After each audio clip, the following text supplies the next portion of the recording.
जय हिंद साथियों। सबसे पहले मैं उन सारे छात्र और छात्राओं को बधाई देना चाहूँगा जिन्होंने प्लेटफॉर्म पे बिलीव किया, प्लेटफॉर्म के साथ जुड़कर अपने आप का रिजल्ट एक सीट पक्का कर लिया।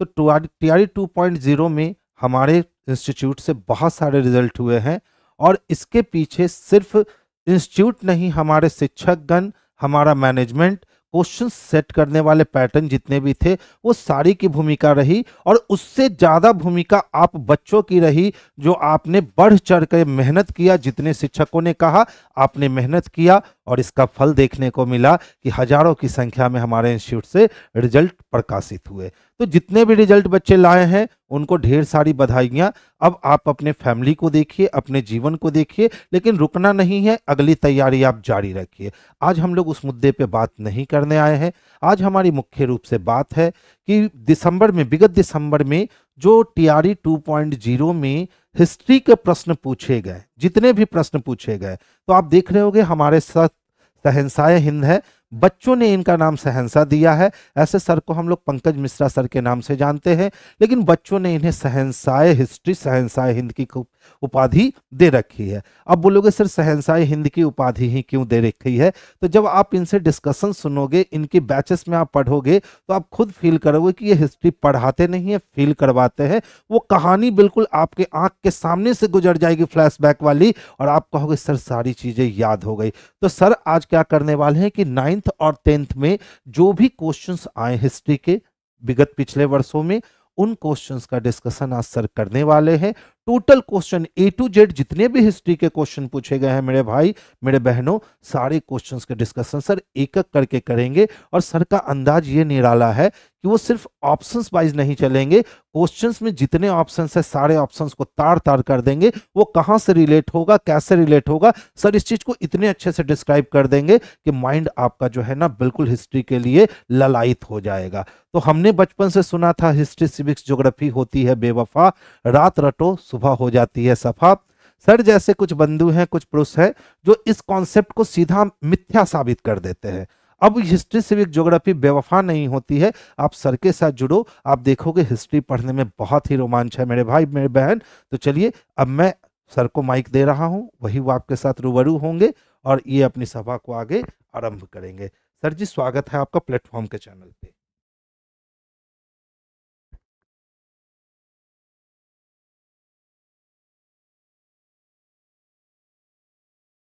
हेलो। हेलो।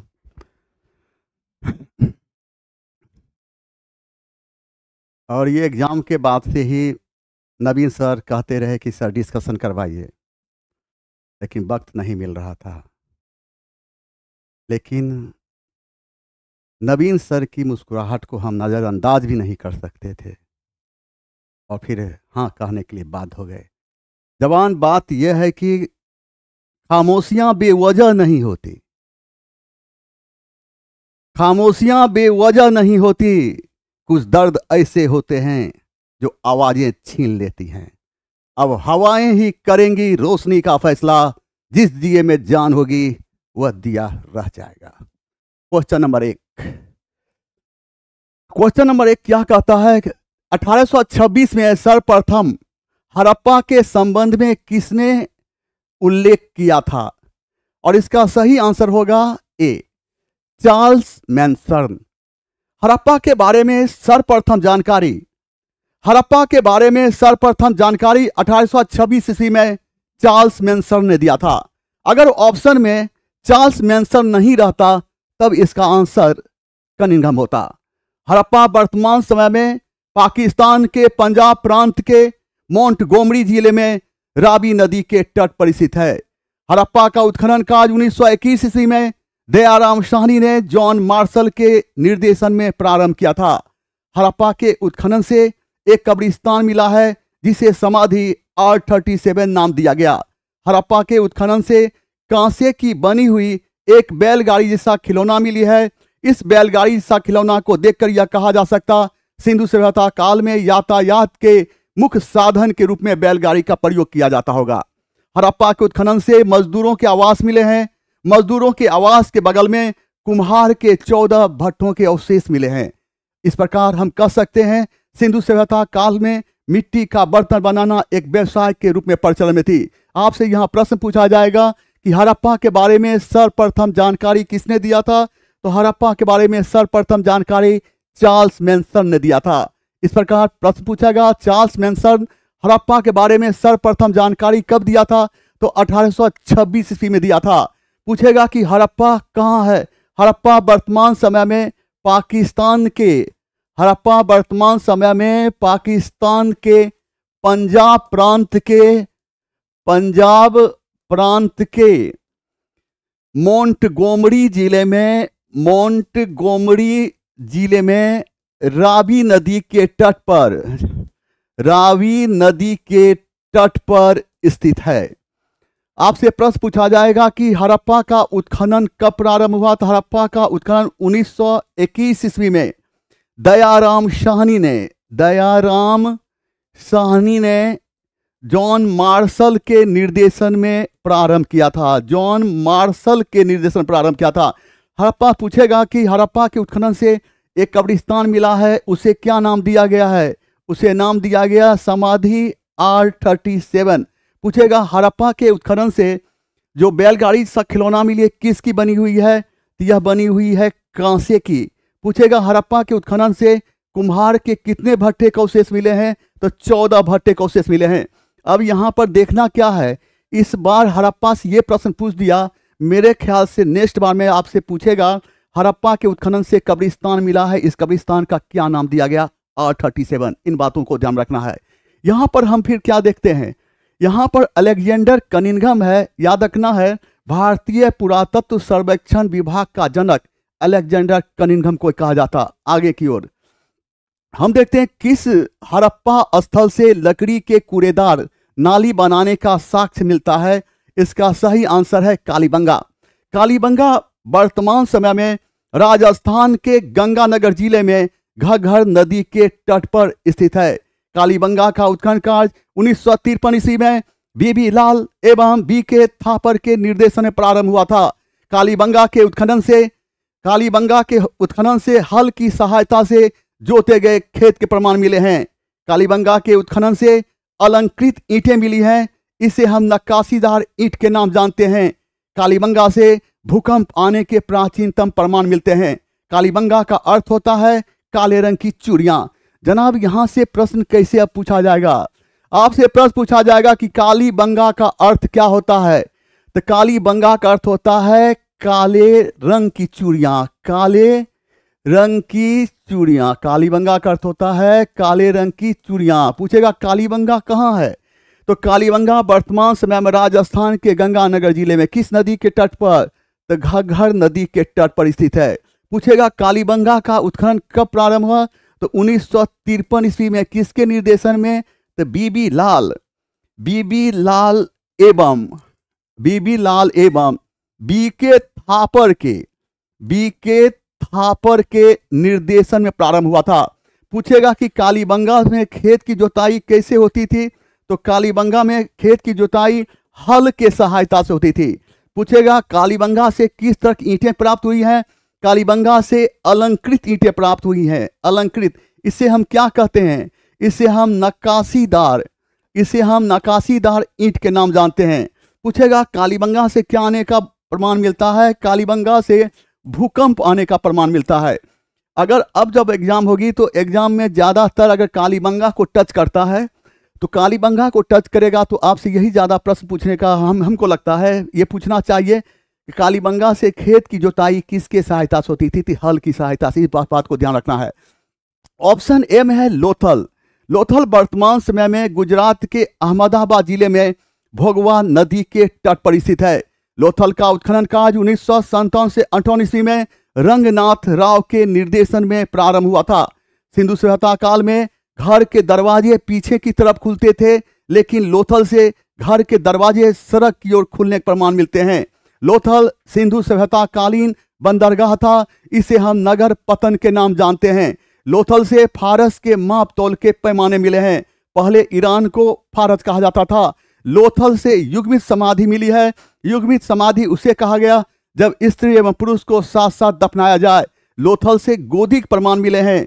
गोदी उसे कहा गया नाव के रुकने वाले स्थान को गोदी कहा गया। यह पकी हुई ईंट के सहायता से बनी हुई है। लोथल के उत्खनन से हाथी दांत का बना हुआ एक पैमाना मिला है। आपसे यहाँ प्रश्न पूछा जाएगा कि लोथल कहाँ है। लोथल वर्तमान समय में गुजरात के अहमदाबाद जिले में किस नदी के तट पर स्थित है? तो भोगवान नदी के तट पर स्थित है।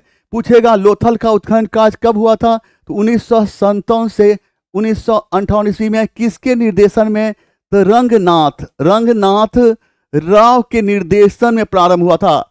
पूछेगा सिंधु सभ्यता काल में घर के दरवाजे किधर खुलते थे? तो सिंधु सभ्यता काल में घर के दरवाजे पीछे की तरफ खुलते थे, लेकिन लोथल से घर के दरवाजे सड़क यानी आगे की ओर खुले प्रमाण मिलते हैं। पूछेगा कि लोथल को क्या कहा जाता था? लोथल सिंधु सभ्यता कालीन बंदरगाह था। इसे नगर पतन के नाम से जाना जाता था। प्रश्न पूछा जाएगा कि लोथल से किस जानवर के दांत का एक पैमाना मिला है? तो हाथी दांत का। पूछेगा लोथल से गोदी प्रमाण मिले हैं। गोदी कहते किसको हैं? तो नाव के रुकने वाले स्थान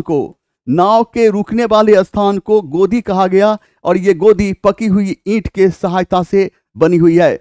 आगे की ओर हम आते हैं। यहाँ पर है रोपर वर्तमान समय में पंजाब के रोपर जिले में सतलज नदी के तट पर स्थित है। रोपर का उत्खनन कार्य 1953 से 1956 ईस्वी में यज्ञदत्त शर्मा के निर्देशन प्रारंभ हुआ था। रोपर के उत्खनन से तांबे की बनी हुई एक कुल्हाड़ी मिली है। रोपर को पहले रूपनगर के नाम जाना जाता था। यहाँ से मालिक के साथ कुत्ते के दफनाए जाने के प्रमाण मिलते हैं। आपसे प्रश्न पूछा जाएगा रोपर कहाँ है?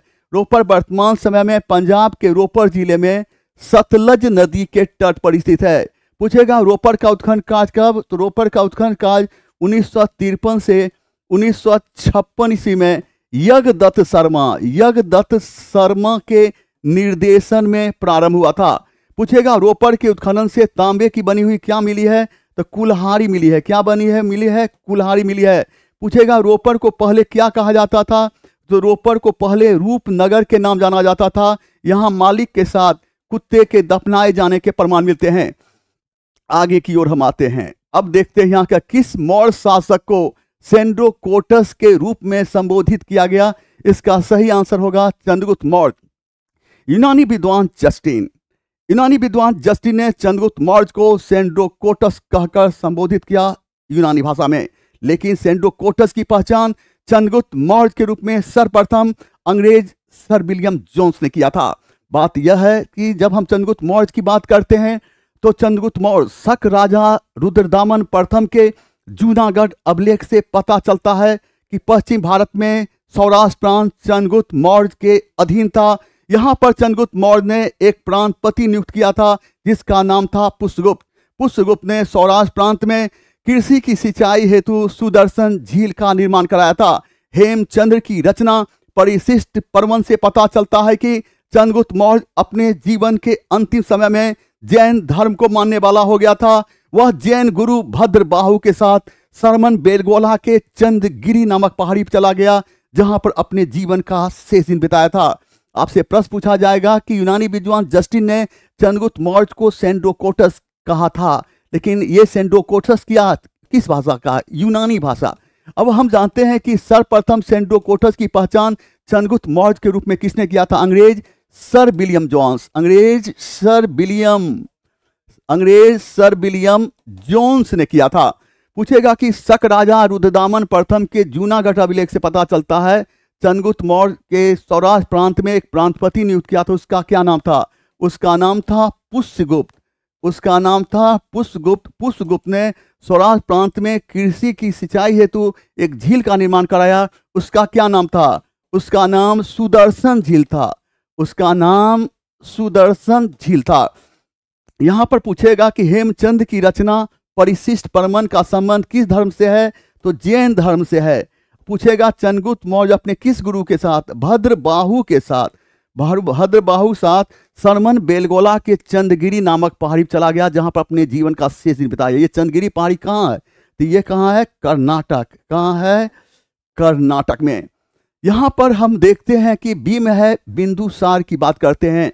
वायु पुराण में बिंदुसार को भद्रसार या बारीसार के नाम पुकारा गया है। जैन ग्रंथ में बिंदुसार के लिए सिंह सेन नाम आया है और बिंदुसार का संबंध बिंदुसार का सीरिया के राजा के साथ मित्रता थी। सीरिया के राजा का नाम एंटियोकस था। सीरिया के राजा एंटियोकस ने बिंदुसार के दरबार में एक राजदूत भेजा था जिसका नाम डायमेकस था। बिंदुसार ने सीरिया के राजा से 3 चीजों की मांग की थी, मीठी मदिरा, सूखी अंजीर एवं दार्शनिक। सीरिया के राजा ने इन 3 चीजों में से दार्शनिक भेजवाने से साफ इनकार कर दिया और कहा कि मेरे यहाँ दार्शनिक की खरीद बिक्री नहीं होती। आपसे प्रश्न पूछा जाएगा कि वायु पुराण में बिंदुसार को किस नाम से पुकारा गया है? तो भद्रसार या वारीसार के नाम से पुकारा गया है। पूछेगा कि जैन ग्रंथ में बिंदुसार के लिए कौन सा नाम आया है? तो सिंह सेन नाम आया है। पूछेगा बिंदुसार का किस देश के साथ संबंध था, मित्रता थी? सीरिया। सीरिया के राजा का क्या नाम था? तो एंटियोकस था। एंटियोकस बिंदुसार के दरबार में एक राजदूत भेजा, इसका क्या नाम था? डायमेकस था। बिंदुसार सीरिया के राजा से कितने चीजों की मांग? 3 चीजों की मांग की थी। 3 चीज में कौन कौन था? तो नंबर 1 में मीठी मदिरा, दूसरा में सूखी अंजीर, मदिरा, सूखी अंजीर, तीसरा में दार्शनिक। और 3 चीजों में से कौन भेजवाने से इनकार कर दिया? और दार्शनिक भेजवाने से साफ इनकार कर दिया। अगर बिंदुसार से प्रश्न आपसे पूछेगा तो बिंदुसार से जरूर ये प्रश्न आपसे पूछ देगा। अगर ये प्रश्न बिंदुसार चैप्टर को एग्जाम में फिर टच करता है तो आपसे पूछा जाएगा कि सीरिया के राजा का क्या नाम था जो बिंदुसार के दरबार में राजदूत भेजा था, जो उसका नाम था एंटियोकस। याद रखना है। यहाँ पर अशोक की चर्चा हम करने जा रहे हैं। हम देखते हैं सिंहली अनुश्रुति से पता चलता है, सिंहली अनुश्रुति से पता चलता है कि अशोक अपने 99 भाइयों की हत्या करके गद्दी पर बैठा था। इस प्रकार अशोक 273 ईस्वी पूर्व में गद्दी पर बैठा था तो अपना राज्याभिषेक 269 ईस्वी पूर्व में कराया था। अशोक के अभिलेखों में अशोक का नाम देवानाम प्रिय, प्रियदर्शी एवं राजा मिलता। देवानाम प्रिय का अर्थ होता है जो ईश्वर को प्रिय हो, प्रियदर्शी का अर्थ होता है जो देखने में खूबसूरत हो। अशोक के लिए अशोक नाम का उल्लेख मुख्य रूप से 2 अभिलेख में मिलता है, मास्की एवं गुर्जरा। मास्की वर्तमान समय में कर्नाटक में स्थित है तो वहीं गुर्जरा अभिलेख वर्तमान समय में मध्य प्रदेश स्थित है। आपसे प्रश्न पूछा जाएगा किस अनुसूची से पता चलता है कि अशोक अपने 99 भाइयों की हत्या करके गद्दी पर बैठा था? उसका नाम है सिंहली अनुसूची। क्या नाम है? सिंहली अनुश्रुति। सिंहली अनुश्रुति से पता चलता है कि अशोक अपने 99 भाइयों की हत्या कर गद्दी बैठा। पूछेगा अशोक गद्दी पर कब बैठा था? तो 273 ईस्वी पूर्व में गद्दी बैठा था। अशोक अपना राज्याभिषेक कब कराया था? तो 269 ईस्वी पूर्व में कराया था। पूछेगा कि देवानाम प्रिय का अर्थ क्या होता है? जो ईश्वर को प्रिय हो। पूछेगा प्रियदर्शी का अर्थ क्या? जो देखने में खूबसूरत हो। पूछेगा मास्की अभिलेख कहाँ है? तो कर्नाटक में। तो गुर्जरा अभिलेख कहाँ है? तो मध्य प्रदेश में। अगर आपको अशोक चैप्टर टच करता है तो ज़्यादातर यह प्रश्न हम देखे हैं आमतौर पर पूछा जाता है, अशोक गद्दी पर कब बैठा? अशोक का राज्याभिषेक कब हुआ था? मुख्य रूप से ये देखें। आगे देखें, यहाँ पर क्वेश्चन नंबर 4, अपने शासन के किस वर्ष में अशोक ने बौद्ध गया की यात्रा की? ये प्रश्न बार बार पूछता है और बहुत कॉमन है। इसका सही आंसर होगा 10 में। अशोक की जब हम बात करते हैं तो अशोक अपने राज्याभिषेक के 8वें वर्ष अर्थात 261 ईस्वी पूर्व में कलिंग की धरती पर कहा था अटैक। और हाथी गुम्फा अभिलेख से पता चलता है उस समय कलिंग का राजा नंदराज नामक कोई व्यक्ति था। कलिंग युद्ध के बाद अशोक का हृदय परिवर्तित हो गया और वह बौद्ध धर्म ग्रहण कर लिया था। अशोक को बौद्ध धर्म में शामिल करने का श्रेय बौद्ध भिक्षु उपगुप्त को जाता है। अशोक ने अपने पुत्र महेंद्र एवं पुत्री संघमित्रा को बौद्ध धर्म के प्रचार के लिए श्रीलंका की धरती पर भेजा था और श्रीलंका के राजा के साथ अशोक का संबंध बराबरी के सिद्धांतों पर आधारित था। श्रीलंका के राजा का नाम तिस था और तिस ने देवानाम प्रिय की उपाधि धारण की एवं बौद्ध धर्म को राज धर्म घोषित किया। संसार के इतिहास में 3 राजाओं ने देवानाम प्रिय की उपाधि धारण की, अशोक, अशोक का पौत्र दशरथ एवं श्रीलंका के राजा तिस ने। आपसे प्रश्न पूछा जाएगा कि अशोक अपने राज्याभिषेक के कईवें वर्ष कलिंग पर आक्रमण किया था? 8वें वर्ष। कितने ईस्वी पूर्व में? तो 261 ईस्वी पूर्व में। पूछेगा कि हाथी गुम्फा अभिलेख पता चलता है उस समय कलिंग का राजा कौन था? तो नंदराज नामक व्यक्ति था। पूछेगा अशोक को बौद्ध धर्म में शामिल कौन किया था? तो उपगुप्त ने शामिल किया था। अशोक ने अपने किस पुत्र को? महेंद्र किस पुत्री को? तो संघमित्रा को। कहाँ भेजा था? तो श्रीलंका की धरती पर। पूछेगा श्रीलंका की धरती पर। पूछेगा श्रीलंका के राजा के साथ अशोक का संबंध क्या था? तो बराबरी के सिद्धांतों पर आधारित था। पूछेगा आपसे श्रीलंका के राजा का नाम तीस था। संसार के इतिहास में कितने राजाओं ने देवानाम की उपाधि धारण की? 3। कौन कौन? अशोक, अशोक का पौत्र दशरथ एवं श्रीलंका के राजा तीस ने। आगे आइए। आगे 5वां प्रश्न है कि किस अभिलेख में अशोक त्रिरत्न में विश्वास प्रकट करता है? इसका सही आंसर होगा भब्रू अभिलेख। याद रखना है, भब्रू अभिलेख। जी हाँ, भब्रू अभिलेख वर्तमान समय में राजस्थान में स्थित है। भब्रू अभिलेख में ही अशोक कहता है, जी हाँ, मैं मगध का सम्राट हूं। इसी अभिलेख में बौद्ध धर्म के त्रिसंग बुद्ध, धम्म एवं संघ का उल्लेख मिलता है। जोगट, ये अभिलेख की जब हम बात करते हैं तो आपसे यह प्रश्न पूछा जाएगा कि किस अभिलेख में अशोक अपने को मगध का सम्राट कहता है? तो भब्रू अभिलेख में। किस अभिलेख में? भब्रू अभिलेख में। पूछेगा किस अभिलेख में बौद्ध धर्म के त्रिसंग बुद्ध, धम्म और संघ उल्लेख मिलता है? तो भब्रू अभिलेख में। आपसे प्रश्न पूछेगा ये जोगट अभिलेख अशोक का है, ये कहाँ है? तो उड़ीसा के गंजम जिला में। कहाँ? गंजम जिला में स्थित है। पूछेगा मास्की कहाँ है? तो मास्की कर्नाटक में है और इसी में अशोक के लिए अशोक नाम का उल्लेख मिलता है। आगे की ओर आते हैं तो देखते हैं कि मौर्य काल में वार्ता क्या था। देखो, कौटिल्य की रचना अर्थशास्त्र में। इसका सही आंसर हो जाएगा और कृषि और पशुपालन दोनों, इसलिए इसका सही आंसर होगा उपयुक्त में से एक से अधिक। इसका सही आंसर होगा देंगे डी। कौटिल्य की रचना अर्थशास्त्र में कृषि, पशुपालन एवं वाणिज्य व्यापार के लिए वार्ता शब्द आया है। हम देखते हैं कि मौर्य काल में सरकारी भूमि को सीता भूमि कहा गया। सीता भूमि से जो आय प्राप्त होती थी उसे सीता कहा गया। सीता भूमि की देखरेख के लिए जो प्रधान अधिकारी होते थे उसे सीता अध्यक्ष कहा गया। मौर्य काल में औदेव मात्रक वैसे भूमि को कहा गया जिस भूमि पर बिना वर्षा के अच्छी कृषि होती थी। मौर्य काल में सबसे प्रचलित सिक्का पन था, यह चांदी का बना हुआ था। सिक्के के निरीक्षण करने वाले अधिकारी को रूप दर्शक कहा जाता था। आपसे प्रश्न पूछा जाएगा कि कौटिल्य की रचना अर्थशास्त्र में कृषि, पशुपालन एवं वाणिज्य व्यापार को सामूहिक तौर पर क्या कहा गया? तो क्या कहा गया? तो वार्ता कहा गया। पूछेगा कि मौर्य काल में सरकारी भूमि को क्या कहा गया? सरकारी भूमि को सीता भूमि कहा गया। पूछेगा सीता भूमि से जो आय प्राप्त होती थी उसे क्या कहा गया? उसे सीता कहा गया। पूछेगा सीता भूमि की देखरेख करने वाले प्रधान अधिकारी को क्या कहा गया? तो सीताध्यक्ष कहा गया। क्या कहा गया? सीताध्यक्ष। पूछेगा कि मौर्य काल में वैसे भूमि जिस भूमि पर बिना वर्षा के अच्छी कृषि होती थी उसे क्या कहा गया? औदेव मात्रक। उसे औदेव मात्रक भूमि कहा गया। पूछेगा मौर्य काल में सबसे प्रचलित सिक्का क्या था? तो मौर्य काल में सबसे प्रचलित सिक्का पन था। ये किसका बना हुआ था? चांदी का। पूछेगा मौर्य काल में सिक्के के निरीक्षण करने वाले अधिकारी को क्या कहा गया? तो रूप दर्शक कहा गया। क्या कहा गया? रूप दर्शक। अगर मौर्य काल की जब आपसे बात किया करता है और मौर्य काल में, तो मौर्य का चैप्टर जो होता है पूरा मौर्य डायनेस्टी पढ़ाने में हमको 40 क्लास लगता है। पूरा मौर्य डायनेस्टी पढ़ाने में हमको 40 क्लास लगता है। बहुत लंबा है अपने आप में। और अगर मौर्य चैप्टर को टच करता है तो ये प्रश्न बार बार आपसे पूछे जाएंगे। ये प्रश्न बार बार पूछे जाएंगे और बीपीएससी का पता नहीं इस प्रश्न से क्या रिश्ता है, हमें पता नहीं। आगे देखते हैं। मौर्य काल में रूपा जीवा क्या था? मौर्य काल में रूपा जीवा क्या था? इनमें से कोई नहीं इसका सही आंसर होगा। याद रखना है, मौर्य काल में रूपा जीवा वैसी महिला को कहा गया जो स्वतंत्र रूप से अपना जीवन यापन करती थी। यह एक तरह की वेश्याई होती थी। मौर्य काल की जब हम बात करते हैं तो मौर्य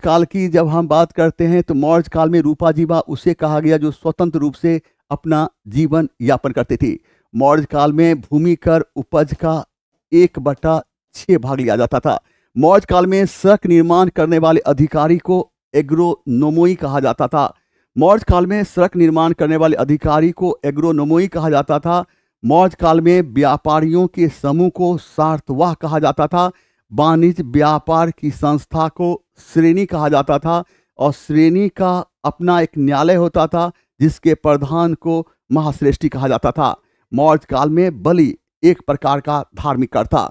आपसे प्रश्न पूछा जाएगा कि मौर्य काल में एग्रोनोमोई नामक अधिकारी का काम क्या था? इसका काम था सड़क का निर्माण।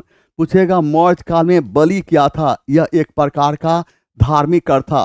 पूछेगा मौर्य काल में व्यापारियों के समूह को क्या कहा जाता था? तो व्यापारियों के समूह को सारतवाह कहा जाता था। पूछेगा मौर्य काल में वाणिज्य व्यापार की संस्था को क्या कहा जाता था? तो श्रेणी कहा जाता था। तो श्रेणी का अपना एक न्यायालय होता था, जिसके प्रधान को क्या कहा जाता था? जिसके प्रधान को महाश्रेष्ठी कहा जाता था। महाश्रेष्ठी कहा जाता था। आपसे अगर मौर्य चैप्टर में ये चीज जो भी बताया, इसमें सबसे ज्यादा इंपॉर्टेंट हो जाता है बलि। ये क्या है? एक प्रकार का धार्मिक कर। इस चीज को याद रखना है।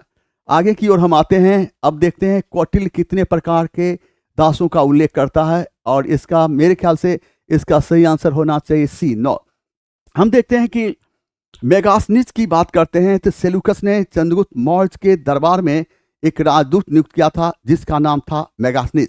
मेगास्थनीज ने एक पुस्तक की रचना की थी, जिसका नाम था इंडिका। जब हम इंडिका का अवलोकन करते हैं तो इससे पता चलता है कि मेगास्थनीज ने व्यवसाय के आधार पर भारतीय समाज को 7 भागों में बांटा था। मेगास्थनीज के अनुसार भारत में दास प्रथा प्रचलन में नहीं थी, जबकि अन्य स्रोतों से पता चलता है कि भारत में दास प्रथा प्रचलन में थी। मेगास्थनीज यूनान का रहने वाला था। यह यूनानी भाषा में पाटलिपुत्र को पोलीबोथरा कहा, और कहा पोलीबोथरा चंद्रगुप्त मौर्य की राजधानी है। इसमें चंद्रगुप्त मौर्य का महल लकड़ी का बना हुआ था। आपसे प्रश्न पूछा जाएगा कि सेल्यूकस ने चंद्रगुप्त मौर्य के दरबार में एक राजदूत नियुक्त किया था, उसका क्या नाम था? उसका नाम मेगास्थनीज था। पूछेगा मेगास्थनीज ने कौन सी पुस्तक की रचना की थी? तो इंडिका नामक पुस्तक की। और इस पुस्तक से पता चलता है मेगास्थनीज व्यवसाय के आधार पर भारतीय समाज को कितने भागों में बांटा था? 7 भागों में बांटा था। पूछेगा कि मेगास्थनीज के अनुसार भारत में दास प्रथा प्रचलन में थी? तो दास प्रथा प्रचलन में नहीं थी, जबकि अन्य स्रोतों से पता चलता है भारत में दास प्रथा प्रचलन में थी। पूछेगा कि मेगास्थनीज कहाँ का रहने वाला था? तो यूनान का रहने वाला था। पूछेगा मेगास्थनीज ने यूनानी भाषा में पाटलिपुत्र क्या कहा था? पोलीबोथरा। पोली क्या कहा? तो पोलीबोथरा कहा। पोलीबोथरा। और क्या कहा? पोलीबोथरा। और पोलीबोथरा चंद्रगुप्त मौर्य की राजधानी थी। और इसमें चंद्रगुप्त मौर्य का महल क्या चीज का बना हुआ था? तो लकड़ी का। इसमें हमेशा याद रखिएगा पाटलिपुत्र को किस नाम से संबोधित किया गया? तो पोलीबोथरा, याद रखना है। आगे आ जाए। यहाँ की यह है 9 प्रश्न। मौर्य प्रशासन में संग्रहण किस क्षेत्र से संबंधित था? यहाँ आंसर दिया है, शायद ये आंसर आयोग का है। हमें बताया गया कि शायद ये आंसर आयोग का है, पता नहीं। जब ये प्रश्न हमें दिया गया तो इसमें टिक लगा हुआ था, और टिक के बारे में जब हम पता लगाए ये टिक किसने मारा, तो फिर पता चला कि यह आंसर आयोग का है। मेरे ख्याल से ये न्याय नहीं होना चाहिए इसका आंसर। मौर्य काल में प्रशासन की सबसे छोटी इकाई ग्राम थी, और 100 गांवों के समूह को संग्रहण कहा गया। याद रखना है, 100 गांवों के समूह को संग्रहण कहा गया। और मेरे ख्याल से इसका आंसर सी नहीं होकर, और इसका सही आंसर होगा ई। तो मौर्य काल में प्रशासन की सबसे छोटी इकाई ग्राम थी, और 100 गांवों के समूह को संग्रहण कहा गया। मौर्य काल में प्रशासन की सबसे छोटी इकाई ग्राम थी, तो वहीं प्रशासन की सबसे बड़ी इकाई प्रांत थी। मौर्य के अशोक के समय में प्रांतों की संख्या 5 थी। नंबर 1 अवंती, इसकी राजधानी उज्जैन थी। नंबर 2 उत्तरापथ, इसकी राजधानी तक्षशिला थी। नंबर 3 दक्षिणापथ, इसकी राजधानी स्वर्णगिरी थी। नंबर 4 कलिंग, इसकी राजधानी तोसली थी। नंबर 5 प्राच्य या पूर्वी प्रदेश, इसकी राजधानी तोसली थी। अब आपसे प्रश्न पूछा जाएगा कि मौर्य काल में प्रशासन की सबसे छोटी इकाई क्या थी? तो ग्राम थी। पूछेगा 100 गांवों के समूह को क्या कहा गया? 100 गांवों के समूह को संग्रहण कहा गया। पूछेगा कि अशोक के समय में प्रांतों की संख्या कितनी थी? तो 5। नंबर 1 अवंती। नंबर 1 अवंती, इसकी राजधानी क्या थी? इसकी राजधानी उज्जैन थी। नंबर 2 उत्तरापथ। नंबर 2 उत्तरापथ, इसकी राजधानी कहाँ थी? इसकी राजधानी तक्षशिला थी। इसकी राजधानी तक्षशिला। नंबर 3 दक्षिणापथ। दक्षिणापथ, इसकी राजधानी स्वर्णगिरी। इसकी राजधानी स्वर्णगिरी थी। नंबर 4 कलिंग। नंबर 4 कलिंग, इसकी राजधानी तोसली थी। नंबर 5 प्राच्य या पूर्वी प्रदेश। प्राच्य या पूर्वी प्रदेश, इसकी राजधानी पाटलिपुत्र थी। इसमें इस जितने डिस्कशन कराए, इसमें इस बात को ध्यान में रखना है, बराबर पूछा जाएगा कि अशोक के समय में प्रांतों की संख्या कितनी थी। आगे की ओर हम आते हैं। आगे क्वेश्चन नंबर 10, किस चरण को पुनर्जागरण काल कहा जाता है? और इसका सही आंसर होना चाहिए 14वीं से 16वीं शताब्दी। 16वीं से 14वीं से 16वीं शताब्दी। पुनर्जागरण का अर्थ होता है फिर से जागना। यूरोप से ग्रसित, अंधकार से ग्रसित यूरोप को प्रकाश की ओर ले जाना। पुनर्जागरण का प्रारंभ सर्वप्रथम इटली के फ्लोरेंस नगर से हुई थी। पुनर्जागरण का अग्रदूत दांते को माना जाता है और दांते ने डिवाइन कॉमेडी जैसी पुस्तक की रचना की थी और इस पुस्तक में नर्क एवं स्वर्ग का बहुत सुंदर ढंग से वर्णन किया था। आपसे प्रश्न पूछा जाएगा, पुनर्जागरण का प्रारंभ कहाँ हुआ था? इटली। इटली में कहाँ? इटली के फ्लोरेंस नगर से। फ्लोरेंस नगर से पूछेगा पुनर्जागरण का अग्रदूत किसे कहा गया है? दांते। पूछेगा दांते ने कौन सी पुस्तक की रचना की? डिवाइन कॉमेडी जैसी पुस्तक की रचना की थी। इस पुस्तक में किसका उल्लेख किया है? नर्क। इस पुस्तक में नर्क एवं स्वर्ग का। आगे की ओर हम आते हैं नंबर 11 में, पुनर्जागरण काल का और माइकल एंजेलो कौन था? यह सही आंसर होगा चित्रकार। हम देखते क्या हैं कि जब कोई घटना घटती है तो मूर्तिकार, चित्रकार और उसी घटना को आधार बनाकर अपना चित्र बनाते हैं, तो फिर मूर्ति भी बनाते हैं। पुनर्जागरण की भावना को आगे बढ़ाने में इटली के चित्रकारों एवं मूर्तिकारों ने महत्वपूर्ण भूमिका निभाया। इटली के चित्रकारों में Leonardo da Vinci, Michael Angelo एवं राफेल को शामिल किया जा सकता। लियोनार्डो दा विंसी महान वैज्ञानिक, इंजीनियर, चित्रकार एवं मूर्तिकार था। लियोनार्डो दा विंसी के चित्रों में विश्व स्तर पर मोनालिसा एवं द लास्ट सफर को शामिल किया जा सकता। आपसे प्रश्न पूछा जाएगा कि पुनर्जागरण की भावना को बढ़ाने में किस किस ने महत्वपूर्ण भूमिका किया था? तो Leonardo da Vinci, Leonardo da Vinci, Michael Angelo एवं राफेल जैसे चित्रकार। लियोनार्डो दा विंसी क्या था? महान वैज्ञानिक, इंजीनियर। आगे की ओर इसके चित्रों में विश्व स्तर पर मोनालिसा एवं द लास्ट सफर को शामिल किया सकता। इन तीन को याद रखना है। ये तीन चित्रकार कहाँ के थे? इटली के। कौन? Leonardo da Vinci, Michael Angelo एवं राफेल। इधर आ जाइए।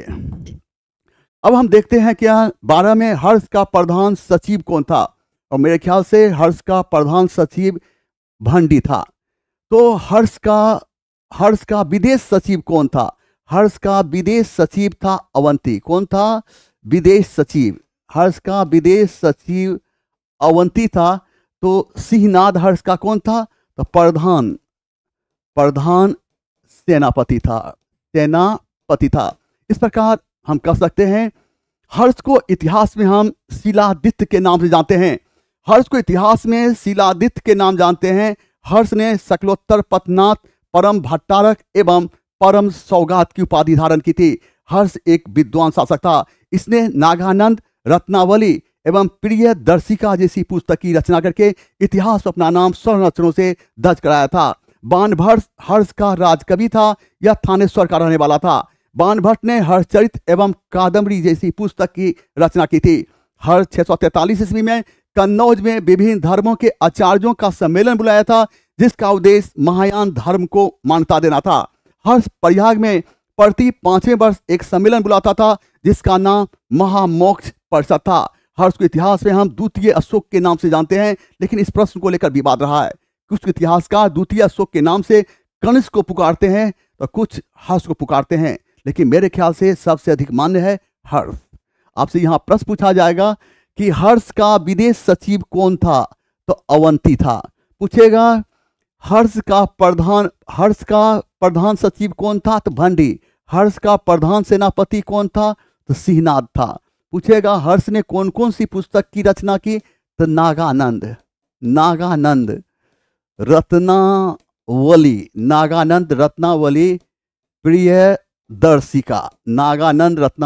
प्रियदर्शिका। पूछेगा हर्ष ने कौन सी उपाधि धारण की थी? हर्ष को इतिहास में किस नाम जानते हैं? तो हर्ष को इतिहास में हम शिलादित्य के नाम जानते हैं। हर्ष ने कौन सी उपाधि धारण की थी? शकलोत्तर पथनाथ, परम सौगात एवं परम भट्टारक की उपाधि धारण की थी। पूछेगा हर्ष कन्नौज में विभिन्न धर्मों का आचार्यों का सम्मेलन बुलाया जिसका उद्देश्य था महायान धर्म को मानता। यह कब? तो 643 ईस्वी में। कब? 643 ईस्वी में। पूछेगा हर्ष प्रयाग में प्रति 5 वर्ष एक सम्मेलन बुलाता था, उसका नाम क्या था? उसका नाम महामोक्ष परिषद था। उसका नाम महामोक्ष परिषद था। पूछेगा हर्ष गद्दी पर कब बैठा? तो 606 ईस्वी में गद्दी बैठा। हर्ष की मृत्यु कब हुई थी? 647 ईस्वी में। आपको इतना डिस्कशन में मुख्य रूप से याद रखना है हमेशा। और पूछना है हर्ष गद्दी पर कब बैठा और हर्ष की मृत्यु कब हुई थी। आगे की ओर हम देखते हैं यहाँ पर 13 में भास्कर वर्मन ने किसे राजदूत बनाकर हर्षवर्धन के पास भेजा? और इसका सही आंसर होगा हंसबेग। हम देखते हैं क्या कि हर्ष के ताकत को चैलेंज दे रहा था कामरूप के शासक भास्कर वर्मा। हर्ष ने अंधेरी रात में चीखते हुए कहा था, कामरूप के शासक भास्कर वर्मा अपनी राज्य की खैरियत चाहता है तो फिर अपना सर काट कर एक तख्तर में भिजवा दो। इस तरह से कामरूप के शासक भास्कर वर्मा डरकर रातों रात हर्ष के दरबार में एक राजदूत भेजा जिसका नाम था हंसबेग। इस प्रकार कामरूप के शासक भास्कर वर्मा हर्ष का दोस्त बन गया। उस समय असम को कामरूप के नाम से जाना जाता था। हर्ष को कोई बेटा नहीं था, हर्ष को एकमात्र बेटी थी। हर्ष अपनी बेटी की शादी वल्लभी के शासक ध्रुवसेन द्वितीय के साथ किया था। हर्ष की बेटी का नाम क्या है यह पता नहीं चलता। इतिहास पूरी तरह से खामोश है। आपसे प्रश्न पूछा जाएगा कि कामरूप के शासक भास्कर वर्मा ने हर्ष के दरबार में एक राजदूत भेजा था, उसका क्या नाम था? हंसबेग था। पूछेगा आपसे कि हर्ष की जब हम बात करते हैं तो उस समय असम को किस नाम जाना जाता था? कामरूप के नाम जाना जाता था। पूछेगा हर्ष अपनी बेटी की शादी किससे किया था? तो वल्लभी के शासक ध्रुवसेन द्वितीय के साथ किया था। आइए यहां पर है 14 में हर्ष के काल में कौन सा अधिकारी चाट एवं भाट कहलाता था? इसका सही आंसर है पुलिस विभाग को कहा जाता था। हर्ष के जब हम अभिलेख का अवलोकन करते हैं तो उस समय पुलिस विभाग को एक नाम जाना जाता था, चाट एवं भाट। तो यहाँ पर हम एक बार और कर लेते हैं। और हर्ष का प्रधान सचिव कौन था? तो भंडी था। कौन था? भंडी। तो हर्ष का विदेश सचिव कौन था? अवंती था। तो हर्ष का प्रधान सेनापति कौन था? तो सिंहनाद था। तो हर्ष के समय में और कहा गया था कि पुलिस विभाग को क्या कहा गया? चाट एवं भाट। यहां पर देखिए 15 में किस चोल शासक ने सर्वप्रथम संपूर्ण द्रविड़ प्रदेश को विजित किया था? और इसका सही आंसर है राजराज प्रथम। चोल राजवंश का वास्तविक संस्थापक राजराज प्रथम को माना जाता है। राजराज प्रथम शैव धर्म में आस्था व्यक्त करते हुए शिवपाद शेखर की उपाधि धारण की थी। राजराज प्रथम ने तंजौर में एक शिव मंदिर का निर्माण कराया था। इसे हम बृहदेश्वर मंदिर या राजराजेश्वर मंदिर के नाम से जानते हैं। आपसे प्रश्न पूछा जाएगा कि चोल राजवंश का वास्तविक संस्थापक कौन था? तो चोल राजवंश का वास्तविक संस्थापक राजराज प्रथम था। राजराज प्रथम किस धर्म को मानने वाला था? तो राजराज प्रथम शैव धर्म को मानने वाला था। और शैव धर्म में आस्था व्यक्त करते हुए कौन सी उपाधि धारण की थी? शिवपाद शेखर की उपाधि धारण की थी। पूछेगा राजराज प्रथम ने कहां पर? तो तंजौर में कौन मंदिर? एक शिव मंदिर का निर्माण कराया था। यह किस धर्म से संबंधित था? तो शैव धर्म से संबंधित। इसे हम बृहदेश्वर मंदिर के नाम जानते हैं। यह भारत का सबसे बड़ा एवं लंबा मंदिर माना जाता है। इस बात को याद रखना है। चोल राजवंश से यह बार बार पूछा जाता है। ऑप्शन यहाँ पर बी में देखते हैं, विजयालय है। तो चोल राजवंश का संस्थापक विजयालय था। विजयालय ने तंजौर को अपनी राजधानी बनाया था। चोलों की प्रारंभिक राजधानी उरेयूर थी और यह स्थान सूती वस्त्र उद्योग के लिए प्रसिद्ध था। आपसे प्रश्न पूछा जाएगा कि चोल राजवंश का संस्थापक कौन था? तो विजयालय था। पूछेगा विजयालय ने राजधानी किसको बनाया था? तो तंजौर को राजधानी बनाया था। पूछेगा चोलों की प्रारंभिक राजधानी कहाँ थी? तो उरेयूर थी। और यह स्थान किसके लिए प्रसिद्ध था? तो सूती वस्त्र उद्योग के लिए प्रसिद्ध था। यहाँ पर है प्रांतक प्रथम। चोल राजवंश के शासक प्रांतक प्रथम को इतिहास है। चोल राजवंश के शासक प्रांतक प्रथम, और ये प्रांतक प्रथम का संबंध चोल राजवंश से था। आ जाएं। यहाँ पर देखते हैं किस चोल शासक ने सिंघल नरेश महेंद्र पंचम को पराजित किया था, और किस चोल शासक ने सिंघल नरेश महेंद्र पंचम को पराजित किया था। और मेरे ख्याल से इसका सही आंसर होगा बी, राजेंद्र प्रथम। बात यह है कि हम यहाँ पर यह देखते हैं कि सिंघल प्रदेश के राजराज प्रथम और भारत का पहला शासक था जिसने सर्वप्रथम विदेशों में अपना नौसैनिक अभियान किया। और राजराज प्रथम ने सिंघल प्रदेश के उत्तरी भागों पर अधिकार करके एक उपाधि धारण की थी जिसका नाम था जगन्नाथ चोल।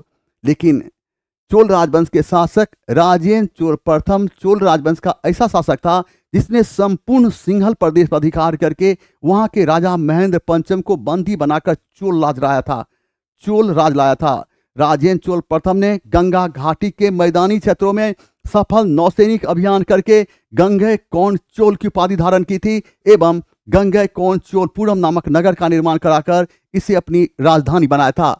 आपसे प्रश्न पूछा जाएगा कि भारत का वो पहला राजा कौन था जिसने सर्वप्रथम विदेशों में अपना नौसैनिक अभियान किया था, तो था राज प्रथम किसके विरुद्ध, तो सिंघल प्रदेश के विरुद्ध सफल नौसैनिक अभियान करके सिंघल प्रदेश के उत्तरी भागों पर अधिकार कर लिया और इस उपलक्ष्य में एक उपाधि धारण की थी जिसका नाम था जगन्नाथ चोल। पूछेगा चोल राजवंश का वह राजा कौन था जो संपूर्ण सिंघल प्रदेश पर अधिकार करके वहां के राजा महेंद्र पंचम को बंदी बनाकर लाया था। इसका नाम था राजेंद्र चोल प्रथम।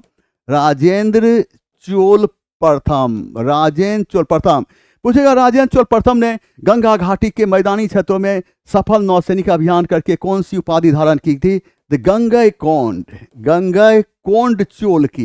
गंगैकोंड चोल की उपाधि धारण की थी एवं गंगैकोंड चोलपुरम नामक नगर का निर्माण कराकर इसे अपनी राजधानी बनाया था।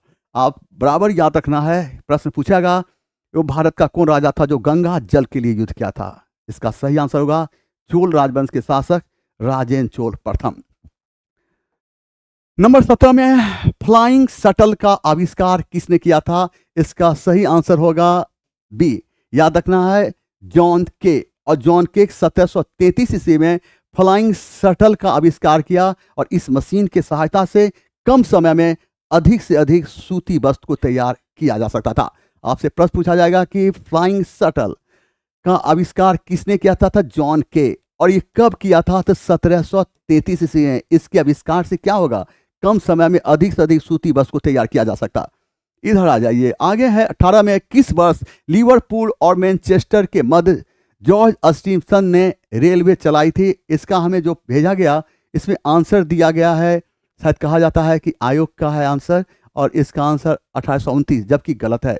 इसका सही आंसर होगा 1825 के बीच में इंग्लैंड के लिवरपूल और मैनचेस्टर के बीच में रेलगाड़ी चली थी और जॉर्ज स्टीफंसन ने 1814 ईस्वी में भाप इंजन तैयार किया था। बर्किंघम प्लेस ब्रिटेन की महारानी का निवास स्थान है, तो 10 डाउनिंग स्ट्रीट ब्रिटेन के प्रधानमंत्री का निवास स्थान है। याद रखना है, बर्किंघम प्लेस ब्रिटेन की महारानी का निवास स्थान है, तो 10 डाउनिंग स्ट्रीट ब्रिटेन के प्रधानमंत्री का निवास स्थान है। आगे आ जाइए, यहां पर देखते हैं द वेल्थ ऑफ नेशन किसकी रचना है, तो एडम स्मिथ की रचना है।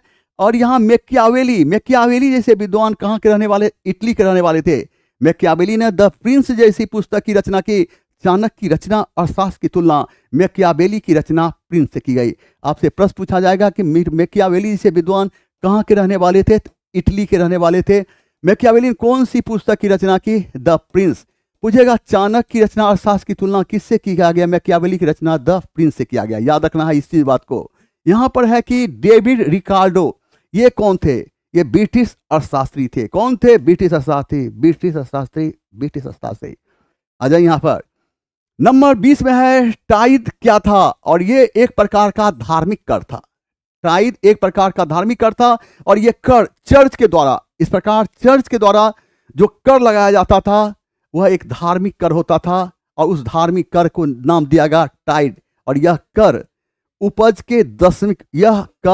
के 10वें हिस्से के बराबर होता था। आपसे प्रश्न पूछा जाएगा कि टाइट क्या है? एक प्रकार का धार्मिक कर है।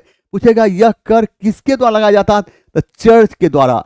इस कर के तहत कितना लिया जाता था? यह कर के तहत उपज के 10वें भाग के बराबर लिया जाता था। उपज के 10वें भाग। यहां पर है डिस्कोर्स ऑन इनक्विलिटी। सेकेंड डिस्कोर्स किसने लिखा? इसका सही आंसर होगा रूसो। याद पर रखना है फ्रांसीसी क्रांति की जब हम बात करते हैं 1789 ईस्वी में फ्रांस की धरती पर जो क्रांति हुई थी, इसे हम फ्रांसीसी क्रांति के नाम जानते हैं। और फ्रांसीसी क्रांति को फ्रांसीसी क्रांति के नाम से इसलिए जानते हैं क्योंकि यह क्रांति फ्रांस की धरती पर हुई थी। फ्रांस के सम्राट लुई 14वां ने कहा था, मैं ही राज हूं, मेरे शब्द ही कानून है, और मैं ही राज हूं, मेरे शब्द ही कानून है। I am the state what I say that law. और लेकिन 1789 ईस्वी की फ्रांसीसी क्रांति फ्रांस के सम्राट लुई 16वें के शासनकाल में हुई थी, और लुई 16वां फ्रांस के बुर्बो राजवंश से संबंधित था। फ्रांसीसी क्रांति के समय नारा दिया गया था स्वतंत्रता, समानता एवं बंधुत्व का। कोई क्रांति या विद्रोह तब सफल होती है जब समाज का शिक्षित पढ़ा लिखा मध्यम वर्ग उसका अपना समर्थन प्रदान करे। इस प्रकार फ्रांसीसी क्रांति को सफल बनाने में रूसो, वॉल्टेयर एवं मॉन्टेस्क्यू ने महत्वपूर्ण भूमिका निभाया था। आपसे प्रश्न पूछा जाएगा कि फ्रांसीसी क्रांति कब? 1789 ईस्वी में। पूछेगा फ्रांसीसी क्रांति के समय फ्रांस का सम्राट कौन था? तो लुई 16वां था। कौन था? लुई 16वां। और लुई 16वां किस राजवंश था? किस राजवंश संबंधित था? बुर्बो राजवंश से। पूछा जाएगा फ्रांसीसी क्रांति समय कौन सा नारा दिया गया था? स्वतंत्रता, समानता एवं बंधुत्व का। पूछेगा फ्रांसीसी क्रांति को सफल बनाने में किसने महत्वपूर्ण भूमिका निभाया था? और मॉन्टेस्क्यू, वॉल्टेयर एवं रूसो ने। 22 में किस द्वीप पर नेपोलियन बोनापार्ट का जन्म हुआ था? इसका सही आंसर होगा कोर्सिका। नेपोलियन का जन्म 15 अगस्त 1769 ईस्वी को हुआ था। बस नेपोलियन का जन्म 15 अगस्त 1769 ईस्वी को हुआ था। नेपोलियन को इतिहास में हम मैन ऑफ डेस्टिनी एवं लिटिल कारपोरल के नाम से भी जानते हैं।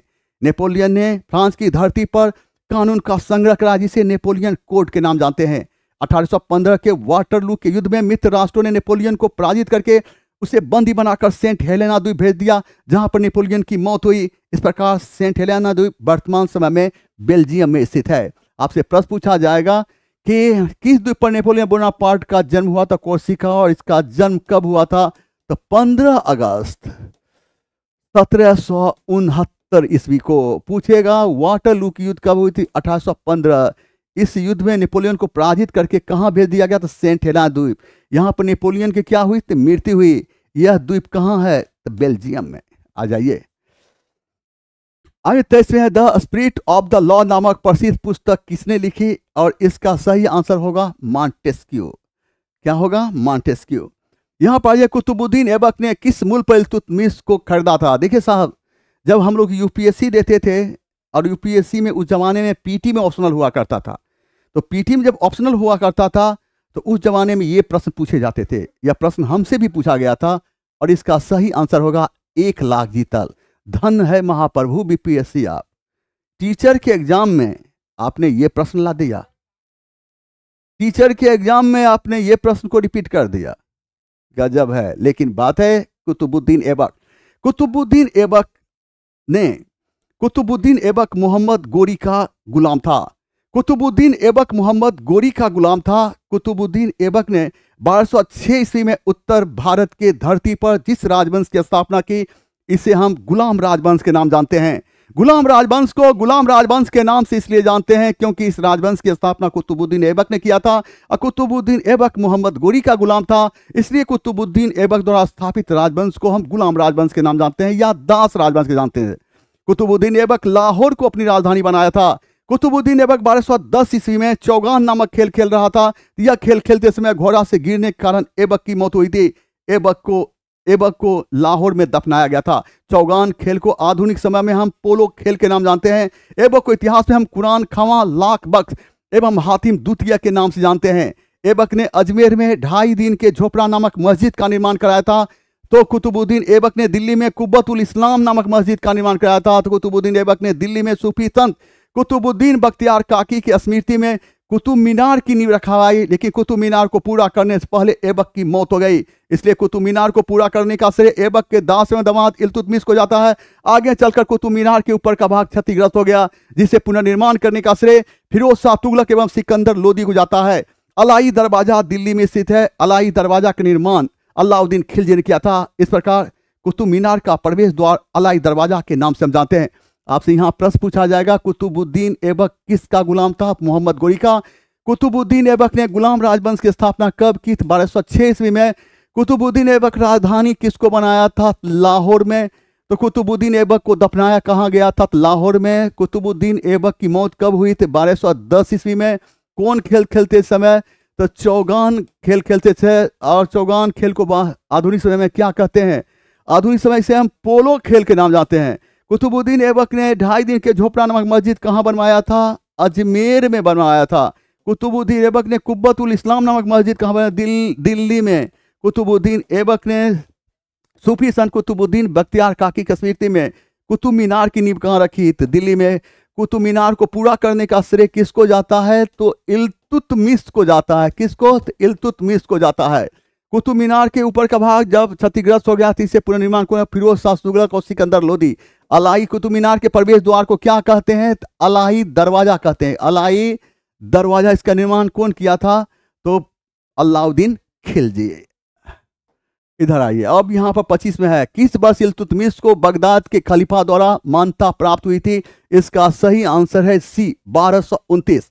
याद रखना है कुछ इल्तुतमिश दिल्ली पर इल्तुतमिश गद्दी पर बैठने से पहले बदायूं का सूबेदार था। इल्तुतमिश दिल्ली को अपनी राजधानी बनाया था। इस प्रकार इल्तुतमिश दिल्ली सल्तनत का पहला शासक था जिसने दिल्ली को अपनी राजधानी बनाया था। इल्तुतमिश 1229 ईस्वी में बगदाद के खलीफा से सुल्तान पद की मान्यता प्राप्त की थी। इस प्रकार सुल्तान पद की मान्यता प्राप्त करने वाला इल्तुतमिश दिल्ली सल्तनत का पहला शासक था। इल्तुतमिश प्रशासन की सुविधा को ध्यान में रखते हुए साम्राज्य को छोटे छोटे भागों बांट दिया, जिसे इक्ता कहा गया। इस प्रकार इक्ता प्रथा प्रारंभ करने वाला इल्तुतमिश दिल्ली सल्तनत का पहला शासक था। इल्तुतमिश 40 तुर्क गुलाम सरदारों का एक दल गठित किया था, जिसे हम 40 दल के नाम जानते हैं। लेकिन 40 दल के दमन करने का श्रेय बलबन को जाता है। इल्तुतमिश चांदी का जो सिक्का चलाया उसे टंका के नाम जानते हैं, तो तांबा का जो सिक्का चलाया उसे जीतल के नाम जानते हैं। इस प्रकार टंका एवं जीतल नामक सिक्का चलाने वाला इल्तुतमिश दिल्ली सल्तनत का पहला शासक था। आपसे प्रश्न पूछा जाएगा कि इल्तुतमिश गद्दी पर बैठने से पहले कहाँ का सूबेदार था? तो बदायूं का सूबेदार था। पूछेगा इल्तुतमिश राजधानी किसको बनाया था? तो दिल्ली को राजधानी बनाया था। पूछेगा इल्तुतमिश ने सुल्तान पद की मान्यता कब प्राप्त की? तो कब? तो 1229 ईस्वी में।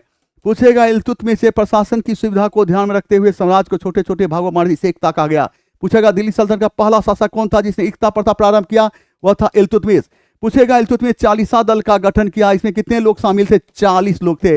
इल्तुतमिश चांदी का जो सिक्का चलाया उसे क्या कहते हैं? उसे हम टंका के नाम जानते हैं। तो तांबा का जो सिक्का चलाया उसे किस नाम जानते हैं? जीतल के नाम जानते हैं। इस प्रकार इल्तुतमिश दिल्ली सल्तनत का पहला शासक था जिसने टंका एवं जीतल नामक सिक्का चलाया था।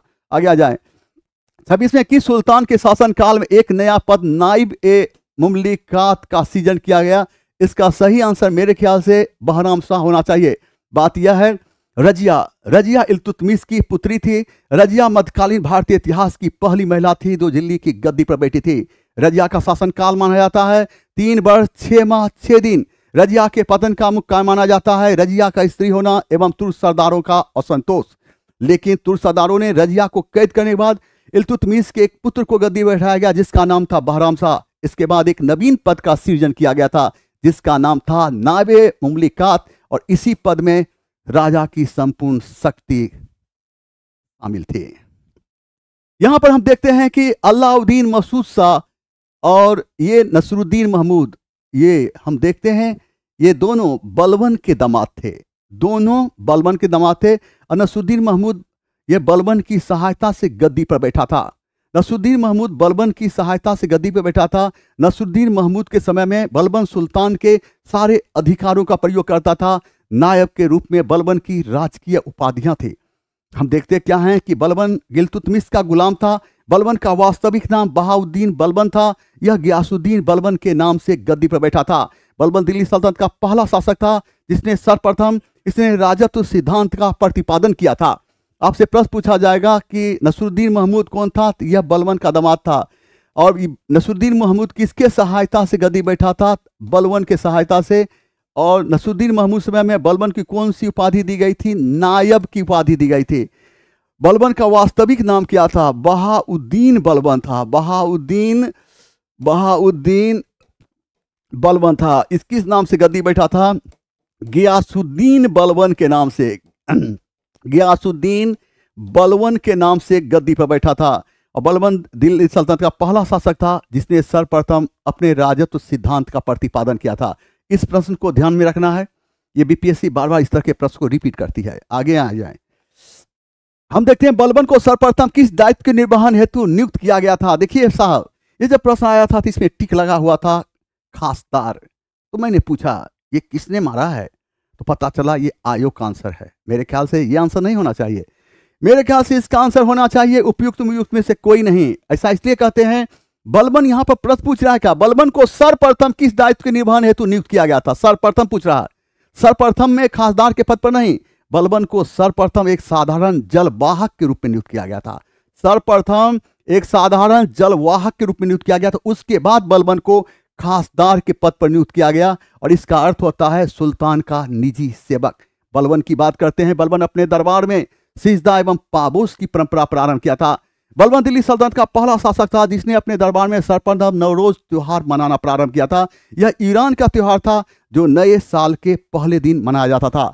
बलबन अपने दुश्मनों की शक्ति को दबाने के लिए जिस नीति का प्रतिपादन किया था उसे हम रक्त एवं लौह की नीति के नाम जानते हैं। इसे हम कठोरता की नीति के नाम से भी जानते हैं।